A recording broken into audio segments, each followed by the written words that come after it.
Olá, meus jovens, vamos seguir aqui então falando mais sobre limites, né? Você já viu aí que intuitivamente ele é fazer o x se aproximar de um lugar e ver o que acontece com a expressão que você tem no limite.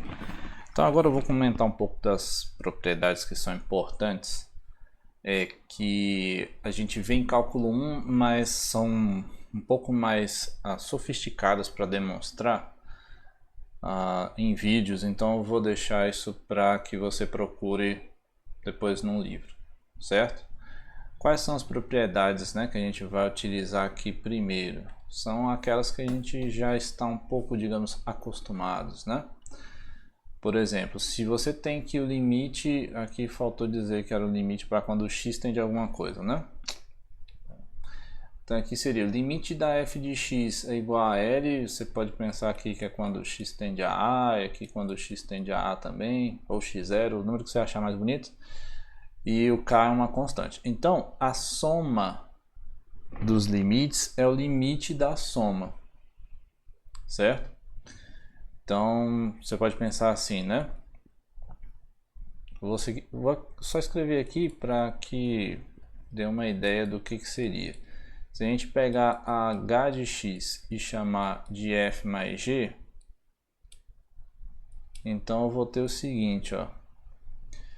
Eu vou conseguir demonstrar aqui o limite para quando x tende a A de h de x ia ser igual, né, o limite aqui quando x tende a A, né, de f de x mais ag de x, que isso aqui no final das contas vai ficar igual ao limite de x tendendo a f de x mais o limite para quando x tende a A de g de x, certo?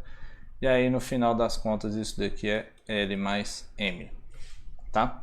Então isso daqui não é a demonstração dessa propriedade. Para que a gente demonstre as propriedades, a gente tem que usar a definição de limite, certo? Não tem como pensar em fazer uma demonstração envolvendo limites sem os próprios limites, a própria definição, tá?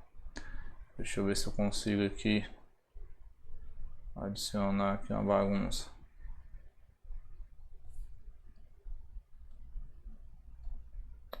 Eu não consegui tirar não. Vou apagar essa camada aqui. Não me apareceu, né? Então olha só, por exemplo, né? Não sei se ele vai deixar eu riscar aqui. Para que a gente mostre que o limite é de fato a soma, a gente tem que sempre fazer na equação. Ele não vai me deixar, não. Vou ter que apagar isso aqui. Apagou, pronto, sumiu. Opa! Então, para que a gente demonstrasse isso, a gente teria que fazer com epsilon e deltas. Então, a gente vai ter assim, ó, o limite, né, da soma ou da subtração vai ser a soma subtração do limite se toda vez que o x ficar próximo de a distância, né, você pode pensar assim, da soma, né, menos o valor que a gente acha que seria o limite da soma tem que ser menor do que epsilon, certo? Aí o que você faz? Você tem que partir dessa daqui, que é a única coisa que você tem, que é o epsilon, e encontrar o delta que satisfaz. Que nem naquele negocinho do GeoGebra que deu errado, né? No vídeo.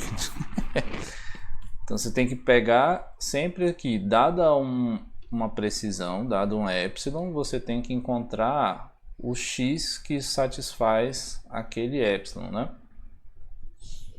Então aqui a gente teria que partir da demonstração para conseguir demonstrar que o limite da f é L e o limite da g é M, certo? E usar as propriedades do limite, ou do módulo aqui, ó. E assim, ó, propriedade, né, da norma, né, ou módulo que a gente tem. Eu não estou fazendo a demonstração, é só para te dar uma ideia do que seria utilizado para demonstrar esse troço.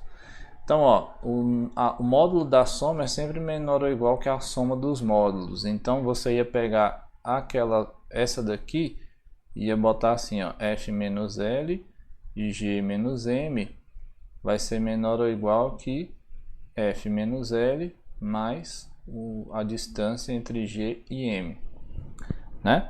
Aí o que a gente sabe? E esse daqui, ele, porque é o limite da f, isso daqui tende a zero, né? E esse aqui, por ser o limite da g, esse aqui também tende a zero. Então, você teoricamente conseguiria, para qualquer epsilon que você escolhe, fazer com que esse troço fique tendendo a zero e, por conseguinte, esse aqui também ia para zero. Então, o limite da soma seria a soma dos limites, certo? Mas não esquenta, o que eu vou fazer? A gente vai utilizar as propriedades para operacionalizar os limites, não para ficar tentando demonstrá-las aqui em cálculo 1, tá bom? Então a soma, né, o limite da soma é a soma dos limites. Quando você multiplica uma função por uma constante, né, esse limite fica essa constante vezes o limite desta função. O produto de funções, né? O limite de f vezes g é o limite de f vezes o limite de g. E no quociente, se esse m aqui é diferente de zero, né, o limite de f sobre g é L sobre m, desde que esse aqui não vá para zero, né? Nas potências, você faz f elevado a n, né? O limite para quando o x vai para algum lugar é o limite L elevado a n e a raiz quadrada também. Essas duas aqui são as mais complicadinhas de demonstrar usando a definição de limite, certo? Aqui eu botei errado, ó. Esse aqui não é o de existência, esse daqui é o de unicidade. Eita, unicidade. Depois que eu vi que eu tinha escrito errado, gente. Esse aqui está dizendo o que? Não é da existência. A existência a gente vê depois com os limites laterais, certo? Esse daqui é o da unicidade, está dizendo o seguinte: se o limite existe, ele é único, não tem como ter dois limites diferentes, certo? Se o limite é L, qualquer outro epsilon que você pegar, o limite continua sendo L, não tem como fazer com outro valor. E esse outro aqui é o que a gente vai utilizar bastante, né? Se f é um polinômio, então o limite de f de x, quando o x tende a A, é o próprio f de A. Por quê? Isso seria uma aplicação das propriedades anteriores, né? Vamos fazer um exemplo aqui rapidão. Só para a gente ver. Faz de conta que eu tenho um polinômio assim. 3x à sétima mais 4x à quinta, por exemplo. Certo? Então, limite para quando o x tende a 1 aqui. F de x é o limite para quando o x tende a 1 do que, né? Da expressão que é a função f. 3x à sétima mais 4x à quinta, né? E aí, pelas propriedades do limite, que eu vou anotar aqui, né? Vou anotar aqui, ó. Propriedade dos limites. Eu posso separar né, esses trocinhos aqui bonitinhos, assim, ó, limite para quando o x tende a 1 de 3x à sétima mais limite para quando o x tende a 1, 4x à quinta, né? E aí, pela outra propriedade do limite, que é agora do produto, né? A gente vai ter que o limite de 3 vezes x à sétima é 3 vezes o limite para quando o x vai para 1 de x à sétima. E esse aqui é 4 vezes o limite para quando o x tende a 1 de x à quinta. Aí agora, né, pela potência lá... Eita ferro, isso aqui... Pela propriedade da potência, aqui fica 3 vezes o limite para quando o x tende a 1 de x elevado a 7, 4 vezes limite para quando o x tende a 1 de x elevado a quinta, né? E no final das contas fica 3 vezes 1 mais 4 vezes 1, que dá 7. Pronto. Certo? Eu sugiro que você comece fazendo assim, para que você se acostume com a notação de limite, porque só quando termina, né, que você vai fazer a conta de fato, que é substituir o valor de uma função simples, que teoricamente a gente colocaria, né, o ponto e tal. Mas a partir de um certo momento a gente não vai precisar ficar usando todas essas propriedades, porque senão as nossas respostas vão demorar muito, tá bom? Em alguns momentos a gente pode ir direto, como por exemplo neste caso, né? Aqui eu fiz para exemplificar o teorema 3.3, que era para polinômios. Se você tem a garantia que isso é um polinômio, então o limite já é o valor logo da função. Então aqui a gente já poderia passar desse passo aqui direto para esse passo aqui com o teorema 3.3, né? Então com o teorema 3.3 eu poderia sair daqui e vir direto para cá, certo? Vou anotar aqui com o